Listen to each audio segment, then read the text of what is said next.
വിവാഹ പിറ്റേന്ന യുവതി ആൺ സുഹൃത്തിനൊപ്പം പോയി. മലപ്പുറം പരപ്പനങ്ങാടിയിലാണ് സംഭവം. ആൺ സുഹൃത്തിനൊപ്പം തന്നെ തുടർന്നും ജീവിക്കാനാണ് താല്പര്യമെന്ന് ഈ പെൺകുട്ടിയെ കോടതി അറിയിച്ചു. കഴിഞ്ഞ വെള്ളിയാഴ്ചയായിരുന്നു യുവതിയുടെ വിവാഹം കഴിഞ്ഞ് പിറ്റേ ദിവസം ഭർത്താവിനോടൊപ്പം വിവാഹ സൽക്കാരത്തിനായി പോകുന്നതിനിടെയാണ് ഈ സംഭവം നടന്നത്. തനിക്കൊരു അടുത്ത സുഹൃത്തിനെ കാണാനുണ്ടെന്നും കാർ നിർത്തണമെന്നും യുവതി ഭർത്താവിനോട് ആവശ്യപ്പെട്ടു. കാർ നിർത്തിയ ഉടനെ തന്നെ പിന്നാലെ വന്ന ആൺ സുഹൃത്തിന്റെ വാഹനത്തിൽ കയറി ഈ യുവതി കടന്നു കളയായിരുന്നു. അതിനുശേഷം ഈ സ്ത്രീയെ കാണാനില്ല എന്ന് പറഞ്ഞുകൊണ്ട് ഈ ഭർത്തൃ വീട്ടുകാർ തന്നെ പരപ്പനങ്ങാടി പോലീസിൽ പരാതി നൽകി. ഈ പരാതിയുടെ അടിസ്ഥാനത്തിലുള്ള പോലീസിന്റെ അന്വേഷണത്തിലാണ് താനൂരുള്ള ഈ ആൺ സുഹൃത്തിന്റെ വീട്ടിൽ നിന്ന് യുവതിയെ കണ്ടെത്തിയത്. Hi hello, welcome back to my YouTube channel. അപ്പോൾ നമ്മൾ ഇങ്ങനെ കേട്ടിരിക്കുന്ന വാർത്ത കല്യാണം കഴിഞ്ഞെത്തിയ നാട്ടിൽ മലപ്പുറം പരപ്പനങ്ങാടി. ഈ ഒരു വാർത്ത കേൾക്കുമ്പോൾ നമ്മൾക്ക് വളരെയധികം വിഷമം തോന്നും അല്ലേ? ആ ഒരു വരൻ്റെ അവസ്ഥയെ ഓർത്തിട്ടാണ്. കല്യാണം കഴിഞ്ഞ് പിറ്റേ ദിവസം വിരുന്ന് പോകുമ്പോഴാണ് ഇങ്ങനെയുള്ളൊരു സാഹചര്യം ഉണ്ടാവുന്നത്. എന്താ ചെയ്യല്ലേ? കല്യാണത്തിന് മുന്നേ ഇതൊക്കെ ആയിക്കൂടെ എന്ന് ചിന്തിക്കുന്ന പലരും ഉണ്ടാവും അല്ലേ? ഞാനും അങ്ങനെ ചിന്തിക്കുന്ന ഒരാൾ തന്നെയാണ്. എന്തിനു വേണ്ടിയാണ് ഇത് കല്യാണം കഴിയാൻ വരെ കാത്തിരുന്നത്? ഇത്രയും സ്നേഹമുള്ള ഒരാളായിരുന്നെങ്കിൽ എന്തുകൊണ്ട് കല്യാണം കഴിക്കുന്നതിന് മുന്നേ കൂട്ടിക്കൊണ്ടു പോയില്ല? അപ്പോൾ ഒരു കല്യാണം കഴിയുമ്പോൾ ഉണ്ടാവുന്നൊരു സ്റ്റെബിലിറ്റി, അതായത് സ്വർണവും പണവും അതൊക്കെ കിട്ടും എന്നുള്ള ആ ഒരു ചിന്തയിലാണോ ഇങ്ങനെ കല്യാണം കഴിയുമ്പോൾ ഓടിപ്പോകുന്നത്? പലപ്പോഴും നമ്മൾ ഇങ്ങനെയുള്ള ന്യൂസുകൾ കേട്ടിട്ടുണ്ട്.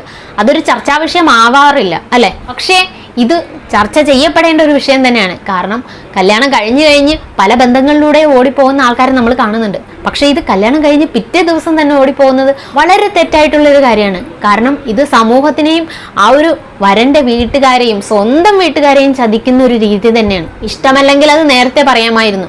വീട്ടുകാർ സമ്മതിക്കുന്നില്ലെങ്കിൽ വരന്റെ വീട്ടുകാരുമായിട്ട് അത് സംസാരിക്കണമായിരുന്നു. എന്തായാലും 18 വയസ്സിന് ശേഷമാണ് കല്യാണം കഴിക്കുന്നത്. അപ്പൊ നമുക്ക് നമ്മുടെ കാര്യങ്ങൾ തീരുമാനിക്കാനുള്ള അവകാശങ്ങളുണ്ട്.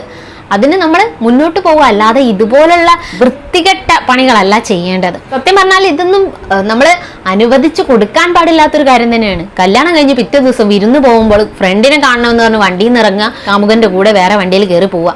അത് കണ്ടു നിൽക്കുന്ന ആ വരൻ്റെ ഒരു അവസ്ഥ എന്താണ്? ഇത് അറിയുമ്പോൾ വീട്ടുകാരുടെ അവസ്ഥ എന്താണ്?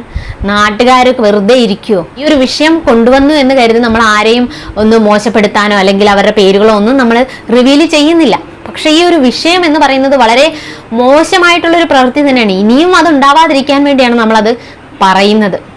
ഇനിയും ഇങ്ങനെ നടക്കാതിരിക്കുക എന്നുള്ളത് തന്നെയാണ് നമ്മുടെ ലക്ഷ്യം.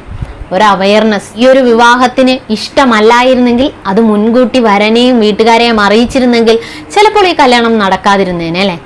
ഈ ഒരു വിഷയത്തിലെന്നല്ല, ഇതിനു മുന്നേയും ഇങ്ങനെ നടന്നിട്ടുണ്ട്. ഇങ്ങനെ വരന്റെ വീട്ടുകാരെ സമ്മതിച്ചിട്ടില്ല എന്നുണ്ടെങ്കിൽ 18 വയസ്സായിട്ടുണ്ട്. പോലീസ് സ്റ്റേഷനിൽ പോയി പറയാം, എനിക്ക് ഇഷ്ടമല്ലാത്തൊരു കല്യാണമാണ് എൻ്റെ വീട്ടുകാർ നടത്തുന്നത്, എനിക്കതിൽ താല്പര്യമില്ല, അല്ലെങ്കിൽ എനിക്കത് സാധിക്കില്ല. 18 വയസ്സ് കഴിഞ്ഞതല്ലേ, സ്വന്തമായ കാര്യങ്ങൾ തീരുമാനമെടുക്കാനുള്ള അവകാശങ്ങളുണ്ട്. ഇത് മാന്യമായ രീതിയിലാണെങ്കിൽ എല്ലാവരും സപ്പോർട്ട് ചെയ്യും. പക്ഷെ ഇതുപോലുള്ള കുറുക്കു വഴികളിലൂടെ മറ്റുള്ളവരുടെ വയറ്റത്തടിച്ചിട്ടാണ് ജീവിതം നേടിയെടുക്കുന്നതെങ്കിൽ അന്ന് ഒരു കാലത്തും നിലനിൽക്കില്ല. അല്ലെങ്കിൽ മറ്റുള്ളവരുടെ വേദനയിലാണ് നിങ്ങൾ ജീവിക്കുന്നത് എന്നുള്ള ഒരു കുറ്റബോധം എന്തെങ്കിലും നിങ്ങളുടെ ഉള്ളിൽ ഉണ്ടാവും. ഒരു നിഷ്കളങ്കനായ ഒരു യുവാവിനെ വളരെ മോശം രീതിയിൽ തന്നെയാണ് സമൂഹത്തിലേക്ക് ഇപ്പോൾ വലിച്ചിട്ടിട്ടുള്ളത്. പോകുന്നെങ്കിൽ അതിന് മുന്നേ പോവുക.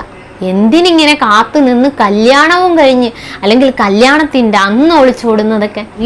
നാട്ടുകാരുടെ മുന്നിൽ തല കുനിച്ചു നിൽക്കുന്ന ഒരു അവസ്ഥയാണ് ഇപ്പോൾ ഉണ്ടാവുന്നത്. ഈ ഒരു കല്യാണത്തിന് ശേഷം പോകുമ്പോൾ ആ വരന്റെ വീട്ടുകാരും മോശമായി ചിത്രീകരിക്കപ്പെടുകയാണ്. ഇതിൽ കല്യാണം കഴിഞ്ഞ് പോകുന്നത് എന്തിനാണ്? സ്വർണ്ണം പണമൊക്കെ എടുത്തോണ്ട് പോകാനായിട്ടാണോ? അതും വളരെ ഒരു മോശമായിട്ടുള്ള കാര്യമല്ലേ? എന്തിനു വേണ്ടിയാണ് അങ്ങനെ ചെയ്യുന്നത്? അപ്പൊ സ്വർണ്ണവും പണമാണോ നിങ്ങൾക്ക് ആവശ്യമുള്ളത്? അത് കഴിയുമ്പോൾ കാമുകൻ തിരിച്ചു കൊണ്ടുവന്ന് ആക്കിയാൽ എന്താ ചെയ്യുക? അപ്പൊ നമ്മൾ എന്താ ചിന്തിക്കേണ്ടത്? ഇതൊക്കെ തന്നെ എല്ലാവരും ചിന്തിക്കത്തുള്ളൂ. ഇങ്ങനെയുള്ള ഇഷ്ടങ്ങളൊക്കെ ഉണ്ടെങ്കിൽ കല്യാണത്തിന് മുന്നേ അത് തുറന്നു പറയുക, അതിനുള്ള തീരുമാനങ്ങൾ എടുക്കുക. അല്ലാതെ ഉള്ളവരെയും കൂടി ഈ ഒരു പ്രശ്നത്തിലേക്ക് തള്ളി ഇടാതിരിക്കുക. ഇങ്ങനെ ഒരു കാര്യം നടക്കുമ്പോൾ വരന്റെ വീട്ടുകാർ മാനനഷ്ടത്തിന് കേസ് കൊടുത്താൽ വധുവിന്റെ വീട്ടുകാർ അത് കൊടുത്തേ പറ്റുള്ളൂ അല്ലെ? അങ്ങനെ കൊടുക്കുന്നതിൽ നിന്നും വധുവിന്റെ വീട്ടുകാരായിരിക്കരുത് അങ്ങനെ കൊടുക്കേണ്ടത്. ഈ കൊണ്ടുപോകുന്ന കാമുകനെ കൊണ്ട് തന്നെ അത് കൊടുപ്പിക്കാനുള്ള ഒരു നിയമം തന്നെ നമുക്ക് വരണം. എങ്കിൽ മാത്രമേ നന്നാകത്തുള്ളൂ കുറച്ച് പേരെങ്കിലും. അല്ലെങ്കിൽ പൈസ പോകുമല്ലോ എന്നോർത്തെങ്കിലും ആരെയും കൊണ്ടുപോകാതെങ്കിലും ഇരിക്കും. കാരണം ഈ ഒരു കാലത്ത് പൈസയ്ക്ക് വേണ്ടി നടക്കുന്ന ഒരുപാട് പേരെ നമ്മൾ കാണുന്നുണ്ട്. ന്യൂസ് ചാനൽ തുറന്നാൽ തന്നെ വളരെ മോശം രീതിയിലുള്ള ന്യൂസുകളാണ് കാണുന്നത്. പൈസ തന്നെയാണ് പലർക്കും വേണ്ടതെന്നുള്ള തിരിച്ചറിവ് നിങ്ങളിൽ ഉണ്ടാവണം. സ്നേഹം മാത്രമാണെങ്കിൽ എന്തുകൊണ്ട് അതിന് മുന്നേ പോയില്ല? മറ്റൊരാളുടെ താലി കഴുത്തിൽ വീഴുന്നത് വരെ എന്തിന് കാത്തു നിന്നു? ഇതൊക്കെയാണ് എനിക്ക് ചോദിക്കാനുള്ളത്. എന്തായാലും ഈ വിഷയത്തിൽ നിങ്ങളുടെ അഭിപ്രായം എന്താണ്? കമന്റ് ആയിട്ട് അറിയിക്കൂ. വീഡിയോ ഇഷ്ടപ്പെട്ടെങ്കിൽ ലൈക്ക് ചെയ്യുക, ഷെയർ ചെയ്യുക. പുതിയൊരു വീഡിയോ നമ്മൾ വീണ്ടും വരുന്നതായിരിക്കും. അതുവരെ ബൈ.